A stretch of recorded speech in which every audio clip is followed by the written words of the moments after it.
वंदे मातरम। प्यारे बच्चों, पढ़ना कभी भी बंद ना करें, क्योंकि ज्ञान की कोई सीमा नहीं होती है। आज मैं राजनीति शास्त्र का दूसरा जो पाठ है संघवाद, उसके बारे में हम चर्चा करेंगे। संघवाद क्या है? आपने बेल्जियम के पीछे शासन में पढ़ा कि राज्य को सुचारू रूप से चलाने के लिए केंद्र ने शक्तियां राज्यों को दी, राज्य को स्वायत्तता दी कि वो अपने राज्य की समस्याओं को, अपने क्षेत्रीय समस्याओं को हल कर सकें। ये एक संघवाद का रूप है। संघवाद केंद्र और राज्यों के संबंधों को लेकर बनता है। सरकारें दो प्रकार की होती है। केंद्र और राज्यों के संबंधों के आधार पर केंद्रीय सरकार और राज्य सरकार। जहां सरकारें एकात्मक और संघात्मक है, जहां केवल केंद्र के पास सारी शक्तियां हैं, वहां पे एकात्मक शासन, और जहां केंद्र और राज्य मिलकर शासन चलाते हैं, वहां पे संघात्मक शासन होता है। जो देश जितना बड़ा होगा, उसकी व्यवस्था को सुचारू रूप से चलाने के लिए क्या किया जाता है? सत्ता का विभाजन किया जाता है, सत्ता का विकेंद्रीकरण किया जाता है। भारत एक बहुत बड़ा देश है, संयुक्त राज्य अमेरिका एक बहुत बड़ा देश है। ऐसे बड़े देशों में शासन व्यवस्था संघात्मक शासन से ही चलाई जाती है। दूसरा, संघात्मक शासन जो है वो केंद्र और राज्यों के बीच में बनती है, लेकिन ये जो शक्तियां दी जाती हैं, इसके लिए क्या होता है? ये संविधान के द्वारा शक्तियां दी जाती हैं। संघात्मक शासन का संविधान बहुत महत्वपूर्ण होता है, क्योंकि शक्तियों का बंटवारा उसी के द्वारा किया जाता है।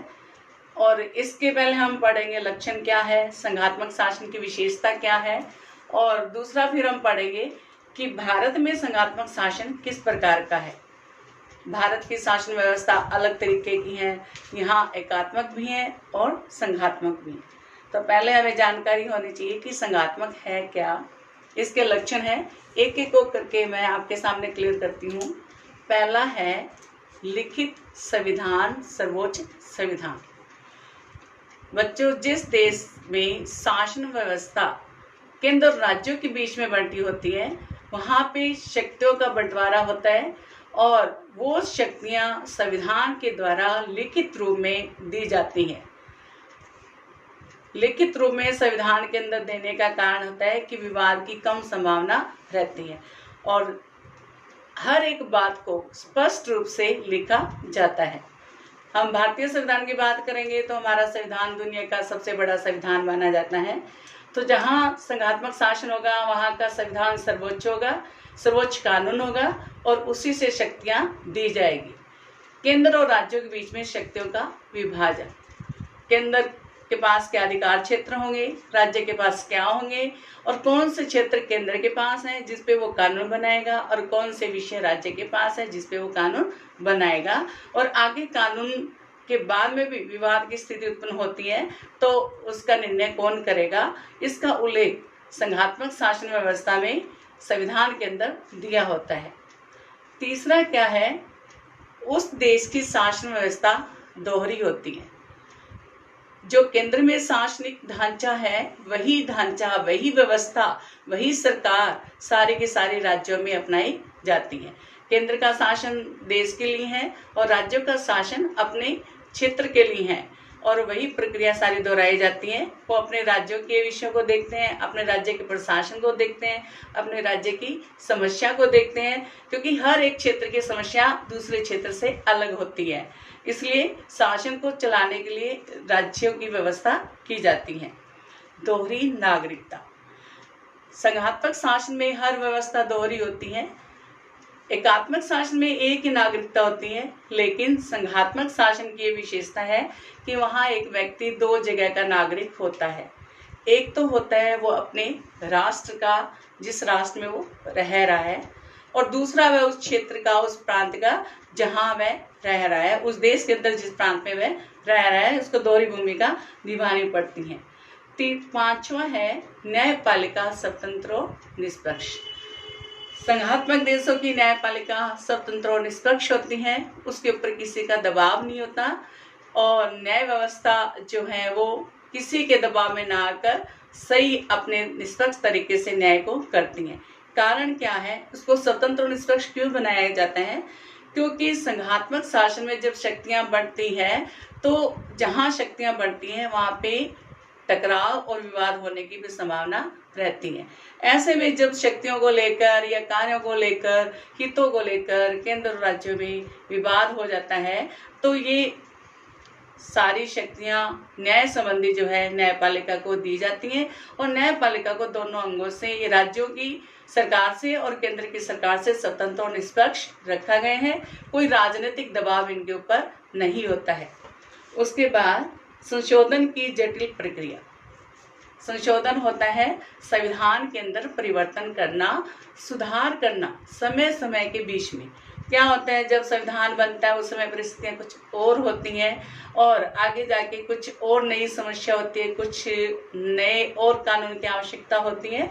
तो समय के साथ जो संविधान चलेगा वही संविधान प्रगतिशील होगा, वही उस देश का विकास होगा। इसके लिए क्या होता है, संविधान में परिवर्तन किया जाता है। लेकिन संघात्मक शासन की विशेषता क्या होती है, यहाँ केंद्र और राज्य मिलकर शासन चलाते हैं तो संविधान में परिवर्तन दोनों की अनुमति से होगा। एक केंद्र ही अगर इसके अंदर अपना हस्तक्षेप करें, परिवर्तन करें तो यह संभव नहीं है। तो एक विशेषता है संघात्मक शासन की कि संशोधन जब होगा तो उसकी एक जटिल प्रक्रिया होती है और दोनों का ही समर्थन होना उसमें आवश्यक है। उसके बाद में आता है दोहरी भाषा। वैसे तो हर देश के बहुत सारी भाषाएं होती हैं, लेकिन एक देश की एक राष्ट्र भाषा होती है। संघात्मक शासन की विशेषता क्या है कि यहाँ पे भी दोहरी भाषा होती है। एक भाषा होती है राष्ट्र की और दूसरी भाषा होती है अपने प्रांत की। एक राजकीय भाषा होती है, राज्य भाषा होती है और एक भाषा राष्ट्र की भाषा होती है। उसके बाद में आते हैं वित्तीय शक्तियों का बंटवारा। वित्तीय शक्तियों का बंटवारा क्या होता है, जब राज्य और केंद्र सरकारें अपने क्षेत्र में विकास के लिए कार्य करते हैं, योजनाएं बनाते हैं, कानून बनाते हैं, नीतियां बनाती हैं, उसके लिए उन्हें वित्त की भी आवश्यकता पड़ती है। अब राजस्व के द्वारा, इनको संविधान के द्वारा ये भी शक्तियां बांटी जाती हैं कि केंद्र के पास वित्तीय अधिकार कौन से रहेंगे और राज्यों के पास कौन से रहेंगे। साथ में ये भी व्यवस्था की जाती है कि राज्यों को जब आवश्यकता पड़ती है तो केंद्र सरकार से अनुदान के रूप में, सहायता के रूप में भी वह राशि प्राप्त करता है। ज्यादातर वित्तीय अधिकार केंद्र को ही दिए जाते हैं। यहाँ पे हम एक चीज और है, मैंने आपको कहा है कि 2 स्तरीय संघीय व्यवस्था होती है। आधुनिक समय में यह व्यवस्था 3 स्तर पर भी होती है। जैसे कि भारत में 1992 में संशोधन के द्वारा स्थानीय सरकारों की पंचायती राज की स्थापना की गई है। तो स्थानीय सरकारों को भी शासन करने के लिए उनको अधिकार क्षेत्र दिए गए हैं। पहले केंद्र के अधीन आते थे और जो केंद्र का निर्णय होता था वही किया जाता था। अब राज्यों में और राज्यों की समस्याओं को, राज्यों की भी समस्याएं अलग अलग है क्षेत्र की, उन समस्याओं को दूर करने के लिए अब स्थानीय सरकारों के अधिकार दे दिया गया है और वो इस कार्य को पूरा करती हैं। तो यहाँ शक्तियां जो हैं 3 स्तरीय और द्विस्तरीय पे बंट जाती हैं। अब आती है बात कि संघात्मक व्यवस्था किस रूप में होती है, संघ शासन कैसे बनाया जाता है, संघ शासन में कौन अधिक शक्तिशाली होता है। तो इसके भी 2 तरीके हैं, 2 प्रकार हैं। एक तो ये होता है कि कुछ राज्य मिलकर एक शक्तिशाली केंद्र की स्थापना करते हैं। राज्य मिलकर अपने अधिकार केंद्र को देकर उसको शक्तिशाली बनाते हैं कि ये केंद्र के पास अधिकार और शक्तियां रहेगी और राज्य जो है अपने अधिकारों को स्थानांतरित कर एक केंद्र की स्थापना करते हैं, जिसको हम कहते हैं केंद्राभिमुख संघवाद। दूसरा क्या है, केंद्र जो है अपने शासन को हल्का करने के लिए, अपने देश की व्यवस्था को सही सुचारू रूप से चलाने के लिए अपने कुछ अधिकार राज्यों को दे देता है। राज्यों को स्वायत्ता देकर अपने कार्यों को सही ढंग से पूरा करने के लिए उन्हें अधिकार क्षेत्र दे दिया जाता है और वो मिलकर देश के शासन को चलाते हैं। तो 2 तरीके से संघ की व्यवस्था, संघात्मक शासन की व्यवस्था की जाती है। आगे हम पढ़ेंगे कि भारत में संघात्मक व्यवस्था कैसी है। भारत जो है एक संघात्मक शासन बोला जाता है, लेकिन इसको एकात्मक भी कहते हैं, क्योंकि ना तो पूरी तरह संघात्मक है और ना ही पूरी तरह से एकात्मक है। तो संघात्मक शासन की विशेषता पढ़ने के बाद अब हम आते हैं कि हमारी भारतीय शासन प्रणाली किस प्रकार की है। आज का टॉपिक संघवाद को मैं अभी यहीं इसको समाप्त करती हूँ, और नेक्स्ट उस विभाग में हम लेके आएंगे कि हमारी भारतीय शासन व्यवस्था किस प्रकार की है। और आज जो मैंने आपको ये करवाया है उसमें आपका एक प्रश्न बनता है कि संघात्मक शासन की प्रमुख विशेषताएं क्या है, इसको आपने करना है। जय हिंद।